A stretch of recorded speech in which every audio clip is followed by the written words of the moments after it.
يا سلام. طبعا اول شيء شرحنا الخروف من تحت، الحين نبي ننزله على اليوم. شوف ترى الجدر ترى كبير، لكن ترى الخروف ترى صغير، الجدر صغير. نبي نسوي شو راسه. تعال يا عمان، ارنب.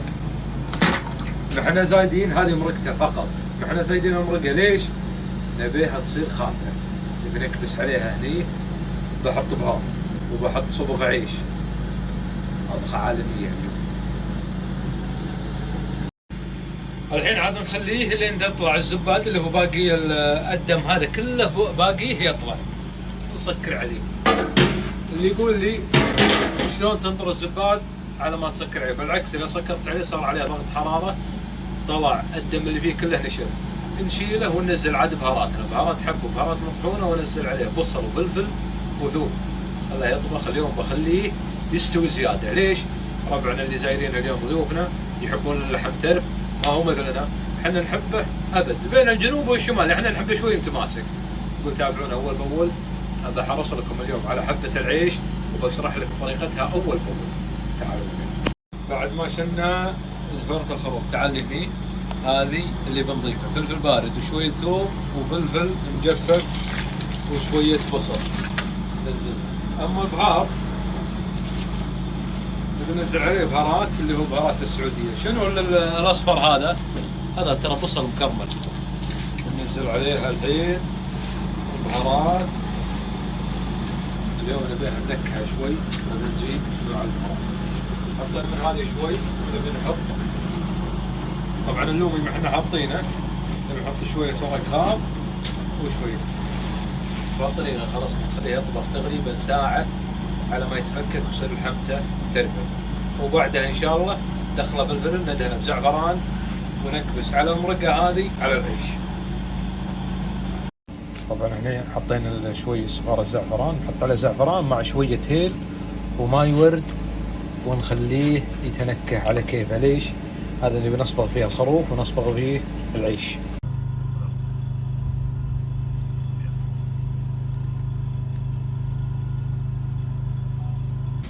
والله اني امس اسولف على الربع، اقول انا مشتري مفروكه على بصل. طبعا في ناس ما يحبونها على بصل. طبعا يا سلام. الخردة بعدين بعد الاصابات المباشره قبل الخردة. هذه تحرمنا من العشاء هذه. عشق والله.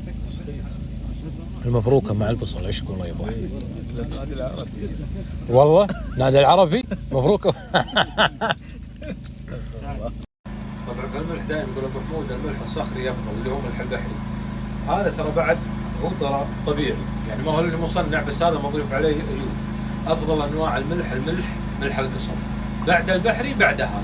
طبعا اخر درجه اللي هو المصنع. واحنا زايدين الملح واجد، ترى اني حطيت كميه يعني مو بس هذا. شوف لي على البهار شلون عطى لون. طبعا الكركم اللي حاطه ترى الكركم اللي على عدله، ما حطيت بهارات مطحونه. تعال قرب. اليوم ما نبيها بريه، اليوم نبيها على بهار وعلى كيف. بعد ما شلنا خروفنا نبي ندخله على الفرن. اهم نقطه شنو؟ لازم تخلي تحته مرقه، اساس انه ما يمسك تحت. دار ما دار تخليه وعلى نار هاديه. ابى اخليه بسكوته. طبعا طريقتنا شلون نشربه في منقوع الزعفران. حنا منقينه رتبناه اساس يعطينا لون ويعطينا هم ريحه، لان هني حاط شويه ملح وليمون وشويه منقوع زعفران مع صبغ الزعفران. ابى اعطيكم وزنيه للعيش دايم، جدر الضغط، كل طاسه مقابل طاسه، كل قلاص عيش مقابل قلاص ماي. اما في الجدور العاديه كل قلاص عيش يقابله قلاص وربع او قلاص اقل من النص بعد، يعني ارفع من الربع شوي. ولازم يكون لازم يكون الماء يفور جدا. ليش؟ عشان يطلع لك حبه عيش عاليه. طبعا الماي انا دائما اقوسها من احركه ابين العيش خلاص عارف انه ماي زين. شوف بس اني انهضه شوي واخليها الحين. طبعا هذا بصل، بقايا بصل، لا ندري بيعلقون عليه. ولازم شنو الماء يكون عالي جدا. أبعلمك الحين متى تقصر عليه عشان تكسب حبة عيش نشيطة. شوف أنا هذا اللي أقصد، تكون النار عالية حيل على العيش. ومتى تقصر بوريك الوقت اللي تقصر فيه العيش. لا اختفى الماء عن الوجه، هني أبدأ أنزل شنو منقوع الزعفران. راني مكثر اليوم، وهني بنزل عاد الحشو واكتمه واسكره واخليه. خلاص هني ابدا اقصر النار. مو لا شفت الماء لا نزل تحت، خلاص هني اقصر النار. ان شاء الله عاد تكون استفدتوا منها. والحين عاد تصبير واكتمه 20 دقيقة ويكون جاهز.